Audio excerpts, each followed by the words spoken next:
Hello అండి, నమస్తే. అమ్మమ్మ గార్డెన్కి స్వాగతం అండి. మా గార్లిక్ వైన్ క్రీపర్ చూపిస్తాను చూడండి. ఇదిగోనండి, మా ఇంటి వెనక పెట్టామండి. ఇది అది ఇంటి పైన ఒక ఫ్లోర్ దాకా వచ్చేసింది.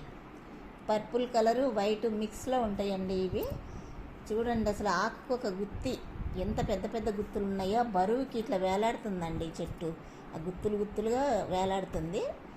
ఆ ఫ్లోర్ మీద నుంచి ఇట్లా వేలాడుతూ ఉంటే అందరూ చూసి అది విత్తనాలు ఇవ్వండి, కొమ్మలు ఇవ్వండి అని అడుగుతారండి. అవి కొమ్మలు ఈజీగా వస్తాయండి అవి పెట్టుకుంటే.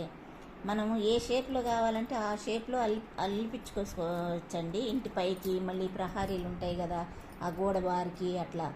నేను ఇంటి పై దాకా అల్లిపిద్దామని పెట్టాను. ఫస్ట్ ఫ్లోర్కి వచ్చింది. ఇప్పుడు ఇది గార్లిక్ వాసనే వచ్చిద్దండి.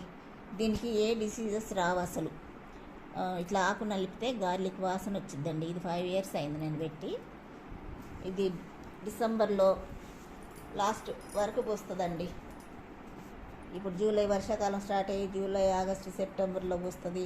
మళ్ళీ డిసెంబర్ లాస్ట్ దాకా ఒకసారి పూస్తుంది. మొత్తం మీద సంవత్సరానికి 3 సార్లు పోస్తుంది. కానీ పువ్వులు మాత్రము ఎంత అందంగా ఉండాలో అంత అందంగా ఉంటాయండి ఇవి అసలు.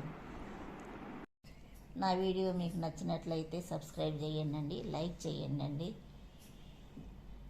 ఉంటానండి. బై అండి. Fresh way to approach a dull or dangerous thing.